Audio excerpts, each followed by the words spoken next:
Sachin Tendulkar. Two very fine openers. Ganguly with an average of 68 in the World Cup so far, and of course Tendulkar. Do you accept that he is the greatest batsman in the world? I think at the moment, yes. I think technically, and also runs on the board over the last probably 5 or 6 years makes him the best player in the world. A lot of good players at the moment. Brian Lara, Stephen Waugh, these sort of players come into the calculations. But I think the man I'd like to go and see, and probably the man I found hardest to get out as an opponent, is the man on screen, Sachin Tendulkar. He's got a taste for the Australians, especially Shane Warne, hasn't he? 3 centuries in his last 3 innings against us in one days, and I must say, despite my bias, I love to watch him bat.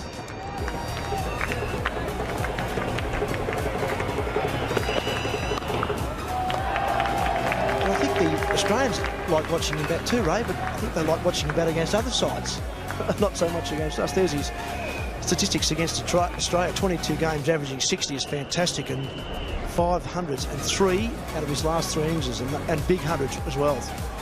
Yeah. 240s and 130. You can't say enough about him, can you really? I mean, here's a bloke, they call the boy wonder, but at 13, allegedly, he was ready to play Test cricket, but the Indian selectors wouldn't let him do it at the age of 13. When he first came to Australia in 1991, he scored 100 at Perth in that series at the age of about 16 or 17.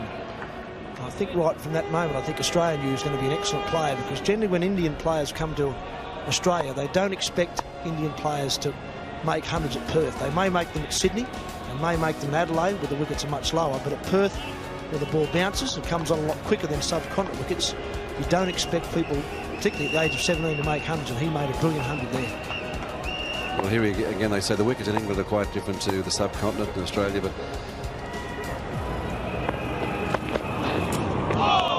I think when he played for Yorkshire 6 or 7 years ago, he made 1,000 runs in that season, and I think last year as well, Ian Healy was saying to us that he thought he was just much better on the subcontinent. Then he went to England and played a one-dayer there and got 200 runs. I think this ball just shows you the slight difference between the 2 wickets we're talking about. Subcontinent wickets and that you find in England. This one, Glenn McGrath, just that bit of extra bounce. That's gone past the bat at about shoulder height, so carried through well to Adam Gilchrist. That'll give that man on screen a bit of heart, there's no doubt about that.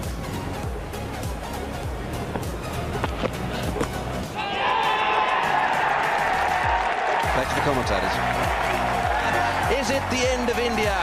What a wicket for Glenn McGrath. He's definitely back in business, and that will be a big disappointment, not just to this Indian team, but to all the fans that have come to watch this man play. What a wicket.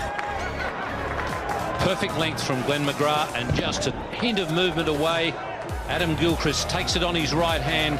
Glenn McGrath has that ability to take on the opposing team's best batsman, and he tends to win a lot of those battles. He's won today, and he might have just won his team the match.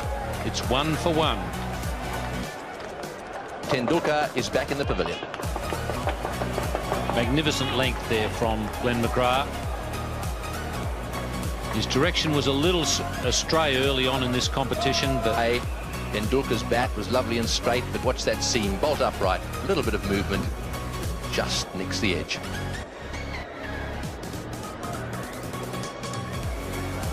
Yes, his idea was to try and commit Tendulkar to the forward stroke, and he was able to do that on a magnificent line